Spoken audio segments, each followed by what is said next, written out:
Al recibir en 1962 en Ámsterdam el prestigioso premio Erasmus, el gran teólogo y filósofo germano-italiano Romano Guardini, hijo de italianos emigrados a Baviera, él confesaba que en casa hablaba italiano, pero el idioma de la escuela y de su formación espiritual fue el alemán, dedicó su discurso de gracias a hacer unas reflexiones sobre su visión de Europa, cuando ya el proyecto de integración había dado sus primeros pasos. Guardini había vivido el trágico periodo de la historia europea con dos guerras devastadoras y el auge de los totalitarismos y de unos nacionalismos de naturaleza expansiva y agresiva. ¿Qué era él, alemán o italiano?, se preguntaba. Y nos dice en su discurso: cuando se me presentó la idea europea, supuso para mí la posibilidad de una solución honrosa del conflicto. Lo que salvó a Guardini, nos dice, fue la conciencia de ser europeo, porque con tal conciencia, añade, la nación adquiere un nuevo significado. No hay que renunciar a ella, aclara el pensador italo-germano, no hay que convertirse en apátrida o en un artificial cosmopolita. Y encadenando sus reflexiones sobre este nuevo sentido del concepto de nación, llega a una conclusión que me parece especialmente pertinente subrayar ante ustedes. Dice que Europa llegue a ser, supone previamente que cada una de sus naciones vuelva a pensar de otro modo su historia, que comprenda su pasado con referencia a la constitución de esta gran forma vital que es Europa. Esta visión de la nación con perspectiva europea que reclamaba Guardini tiene muchas consecuencias que deberíamos asumir para estar a la altura de que nuestro tiempo nos reclama. La conciencia europea también puede salvarnos en muchas cosas, como salvó a Guardini.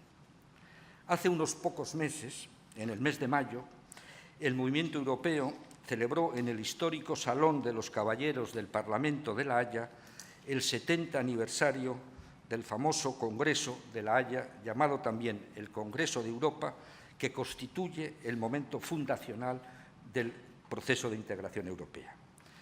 La importancia de aquel Congreso obedece a su gran éxito. Presidido por Winston Churchill, que pronunció un memorable discurso, congregó a 800 personalidades de los distintos países europeos.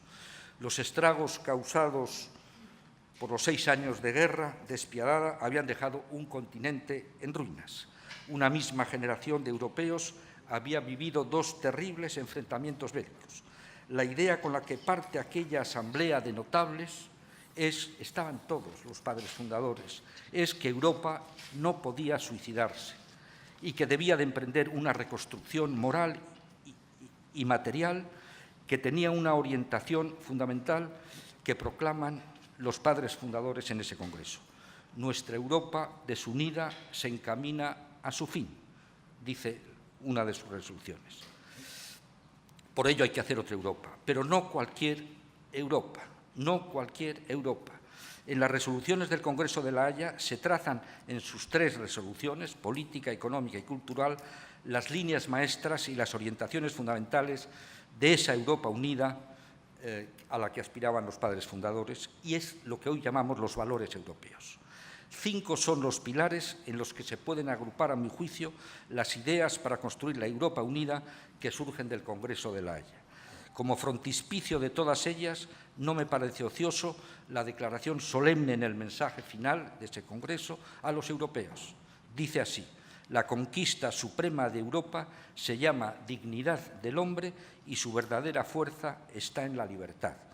Tal es el envite final de nuestra lucha. Dignidad humana y libertad son la quinta esencia del programa europeo que se programa en La Haya hace 70 años.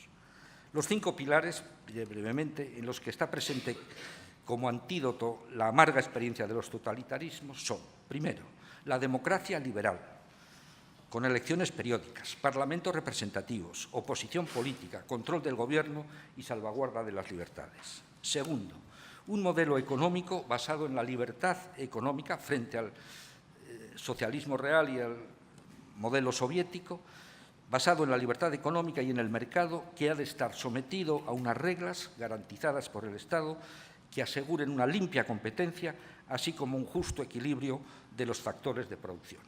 Es el modelo que hoy llamamos economía social del mercado y que está constitucionalizado en la Unión Europea, artículo 3 del Tratado de Lisboa.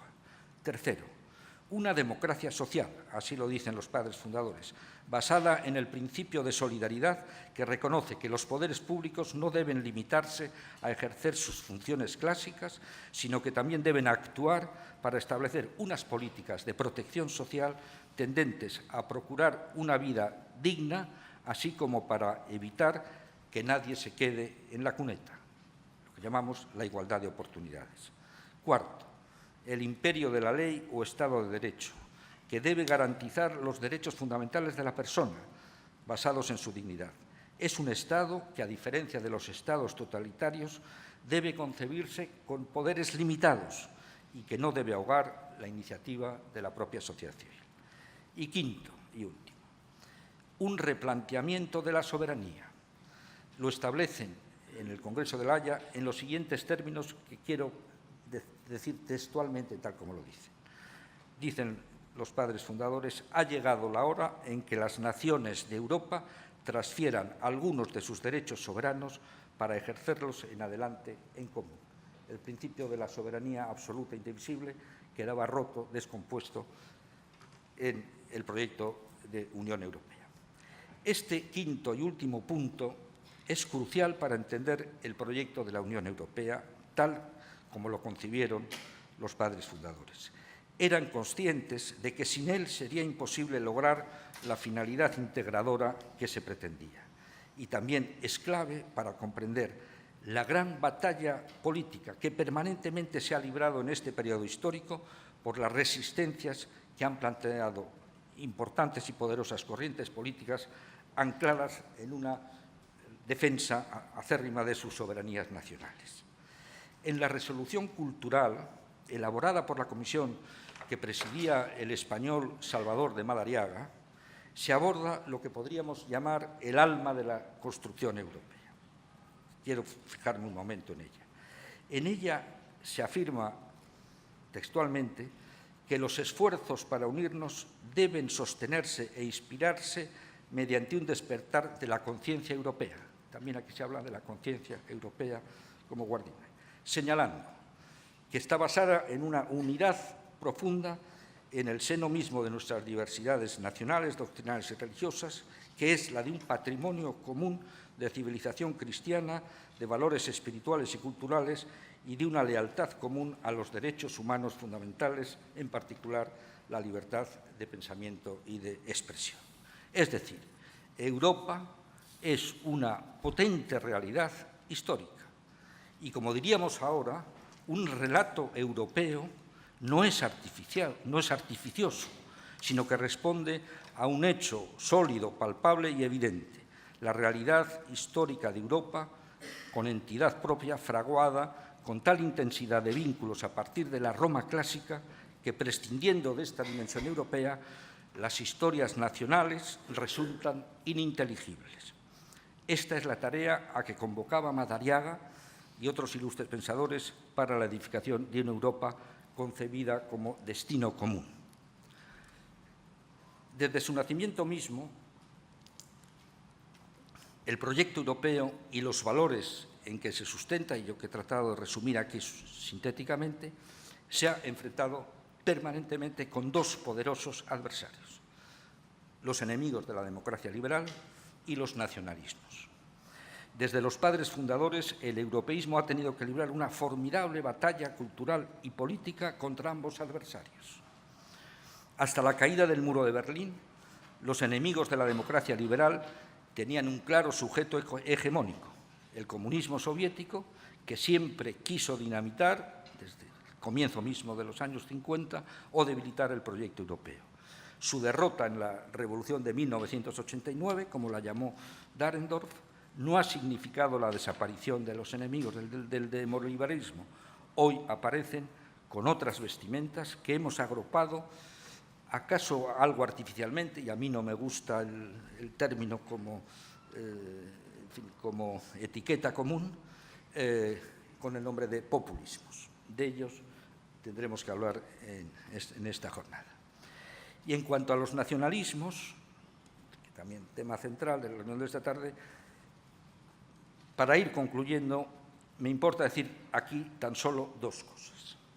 La primera es que por muchos aspavientos que hagan y por muchas sean las falacias con las que se arropen, sencillamente no se puede ser al mismo tiempo europeísta y defensor de ese proyecto de la Unión Europea y nacionalista, particularmente el nacionalismo disgregador, excluyente, agresivo y supremacista, aquel al que Stephen Israel ha llamado el chauvinismo del bienestar.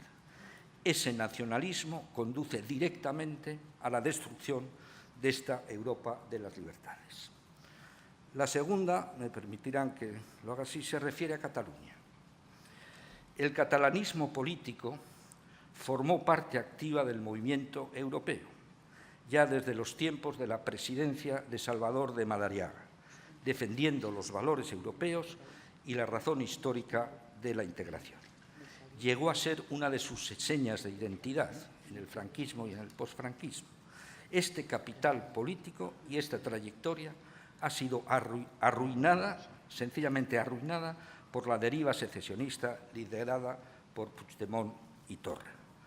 No sé si quienes han bebido en las fuentes del catalanismo político, en esta fase que hoy vivimos como de delirio colectivo, son suficientemente conscientes de la gravedad de la mutación que significa pasar del europeísmo a convertirse en agentes de la destrucción del proyecto de integración europea. Esta ruptura les conduce a alinearse con las corrientes que ahora en nuestro continente pretenden liquidar la democracia liberal que tan trabajosamente hemos ido construyendo los europeos. No es ninguna casualidad o accidente la vulneración gravísima de las reglas y principios de la democracia liberal que el independentismo está llevando hoy a cabo en Cataluña, y que ustedes son víctimas de, todos los españoles somos víctimas de ello. Emmanuel Macron, en su importante discurso de la Sorbona, ha dicho que los enemigos de esta Europa, del proyecto de integración europea, tienen nombre, que son nacionalismo, identitarismo, proteccionismo y soberanismo de repliegue. El independentismo liderado por Puigdemont y Torra se ha instalado ya entre los enemigos de Europa. Esta hora nos exige a todos ideas claras y convicciones firmes para defender los valores en los que se sustenta el proyecto de integración europea. El europeísmo español, que hoy modestamente me toca representar aquí, tiene una larga tradición en la defensa de estos valores, desde los comienzos, en tiempos difíciles, en la dictadura de Franco, y ha creído siempre que nuestra democracia es inseparable del proyecto de construcción europea, no se pueden disociar, y ha entendido que los beneficios de un bien común europeo son tan importantes que y a ellos hay que supeditar los intereses particularistas. Ahora, y con esto termino, queridos amigos, y doy paso a las interesantes mesas redondas, quiero decirles que el europeísmo español tiene ante sí el deber de librar un vigoroso combate político contra quienes pretenden derribar el más fecundo proyecto para Europa de la época contemporánea. Muchas gracias.